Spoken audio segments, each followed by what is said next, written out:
अस्सलाम वालेकुम। सानिया टाइम्स में खुशामदीद। उम्मीद करती हूँ आप सब खैर खैरियत से होंगे। अगर आपके घर में कोई कोई पुरानी टी शर्ट पड़ी है, उसको डस्टर बनाने से पहले या फेंकने से पहले ये वीडियो देख लें, आप लोगों के बहुत फ़ायदे में आने वाली है। थंबनेल देख के आप लोगों को आइडिया हो गया होगा कि मैं क्या बनाने वाली हूँ। मैं बना रही हूँ हिजाब कैप, जो कि जब हम गाउन पहनते हैं और अपना हिजाब लगाते हैं तो साथ में कैप की लाजमी ज़रूरत पड़ती है। और मेरे पास जो हिजाब कैप है वो मेरी थोड़ी सी अब रफ़ हो गई है, और उसका जो फ़ोरहेड वाली जगह है ना, वहाँ पे काफ़ी सारे ना वो रफ़ हो गए, तो इसलिए मैंने सोचा मैं थोड़े से ना उसका न्यूज़ बना लूँ। आप टी शर्ट कॉटन स्टफ़ में भी ले सकते हैं, या जर्सी वाले जो स्टफ़ होता है वो भी ले लें तो और अच्छा होगा, क्योंकि अब तो वैसे भी ठंड आ रही है। तो जर्सी वाले स्टफ़ में बहुत अच्छी है ना रह जाएगी, इस तरह ठंड भी नहीं लगती सर को, और हाँ, हिजाब कैप भी बन जाएगी। आप लोगों ने इसकी जो टी शर्ट है इसका बैक साइड ले लेना है, उसको इस तरह 4 फोल्ड करना है। जिस तरह मैंने कटिंग की है उसको पहले इस तरह कटिंग करनी है, 4 फोल्ड करना है। 4 फोल्ड करके इसको इस तरह हम लोगों ने 2 पीसों में डिवाइड कर लेना है। अब ये जो इसका ये जो नेक वाला बैक साइड की नेक वाला जो साइड है, इसको सबसे पहले हम लोगों ने लेना है। इसकी बंद वाली साइड आप लोगों ने अपनी तरफ कर लेनी है, और इसकी जो नीचे से है, ये हम लोग चौड़ाई ले रहे हैं 6.5 इंच। 6.5 इंच पे निशान लगाएंगे, और फिर यहाँ से हम लोग 4.5 इंच पे इस लाइन को सीधा ड्रॉ कर लेंगे।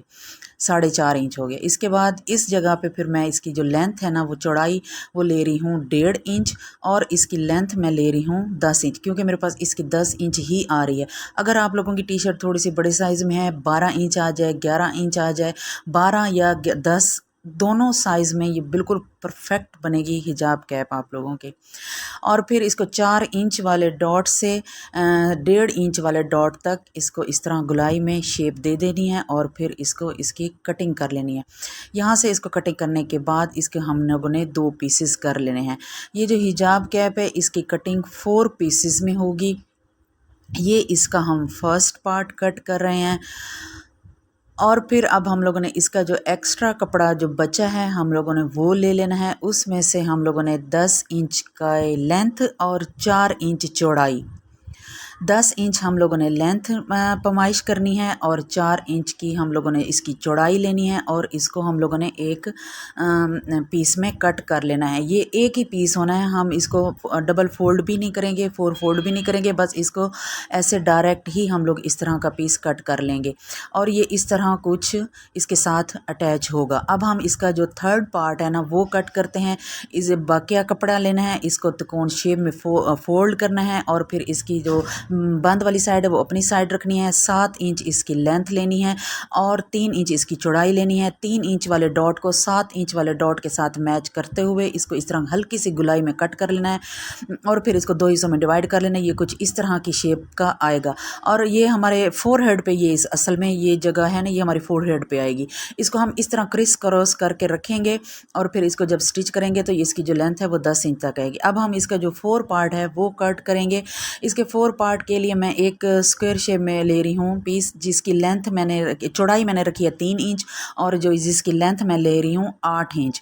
और इसको हम इस तरह गुलाई देंगे जैसे हम अपने आर्म होल या गोल गला कट करते हैं तो उसकी कटिंग होती है, ये सेम बिल्कुल वैसी ही कटिंग होनी है। इसको हल्का सा फ्रेश कर लें, और दरमियान में एक छोटा सा ना कट लगा दें, ताकि पता चले कि ये इसका सेंटर पीस है। ये हो गया first part, second, third and fourth. अब इसकी स्टिचिंग की बारी। सबसे पहले हम लोगों ने जो लेंथ में 10 इंच और 4 इंच चौड़ाई वाला पीस लिया था, सिंगल पीस हम लोगों ने वो लेना है। उसके ऊपर क्रिस क्रॉस को इस तरह जो इसकी बंद वाली साइड है वो ऊपर रखनी है, और जो इसकी ओपन साइड है वो सिलाई वाली जगह पर रखते हुए इस तरह इसको रख के ऊपर इसके सिलाई लगा लेनी है। सिलाई लगाने के पास इसको जब हम सीधा करेंगे तो इसमें हल्का सा कर्व होगा, ये देखें, ये कुछ इस तरह हो जाएगी। अब जो इसका जो नीचे सिलाई वाला मार्जिन है उसको 10 इंच वाली पट्टी की तरफ करते हुए ऊपर हम लोग कवर सिलाई लगा लेंगे। ठीक हो गया। अब इसकी जो हम साइड से, ये कुछ इस तरह की शेप का बनकर तैयार हो गया है। अब हमने इसका जो फर्स्ट पार्ट हमने कटिंग किया था वो ले लेंगे, और इसकी जो लेंथ वाली साइड है 10 इंच वाली साइड है वो हम क्रिस क्रॉस वाली जगह पे रखते हुए इसके ऊपर सिलाई लगा लेंगे। आधा इंच जो एक्स्ट्रा होगा उसको हम लोगों ने क्रिस क्रॉस जो हमारी फोरहेड वाली जगह है उसके ऊपर हम लोग आधा इंच जो मार्जिन बच रहा है उसको इसी तरह हम लोग फोल्ड करके ऊपर सिलाई लगा लेंगे, और इस तरह हम लोग दूसरी तरफ भी इसकी सिलाई लगा लेंगे, और फिर इसकी कवर सिलाई लगाएंगे। ये बहुत अच्छी सिल के तैयार हुई है और बहुत ज़बरदस्त सिलाई हुई है।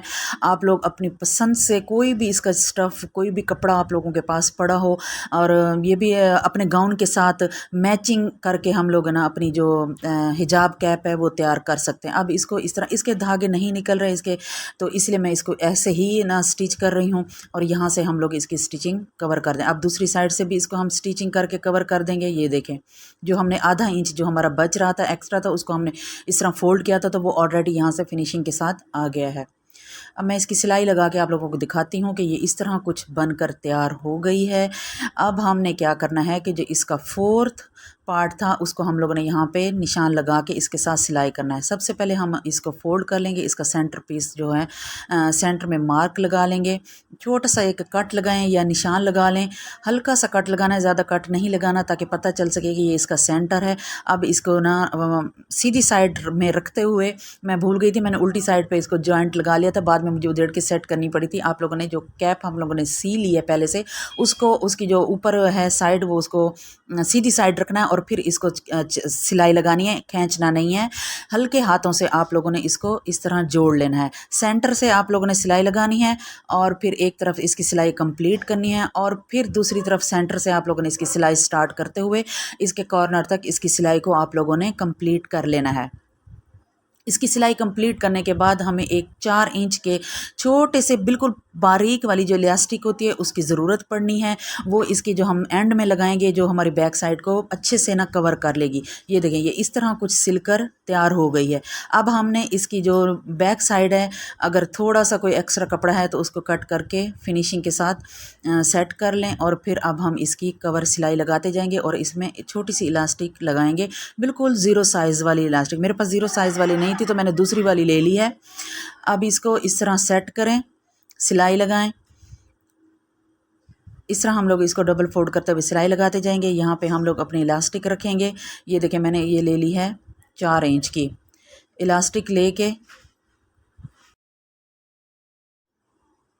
जिस तरह हम अपने ट्राउज़र में इलास्टिक लगाते हैं हमने सेम उसी तरह इसमें लगाना है। इसको यहाँ पे किनारे पे डबल सिलाई लगा लें ताकि ये स्लिप ना हो, बाहर ना निकले। और फिर हम लोग इस इलास्टिक के ऊपर सिलाई नहीं लगानी, जिस तरह हम अपने ट्राउज़र में इलास्टिक लगाते हैं सेम यहाँ पे वैसे ही लगानी है। यहाँ तक लगाने के बाद इसके एंड में आके फिर इसको हम लोग कवर कर लेंगे डबल सिलाई के साथ और फिर बाकी की हम इसकी सिलाई जो है वो भी कवर कर लेंगे। बहुत ज़बरदस्त सिलकर तैयार हुई है। मैंने इसे पहन कर देखा है, मुझे बहुत फिट आई है, बिल्कुल भी स्लिप नहीं हो रही थी।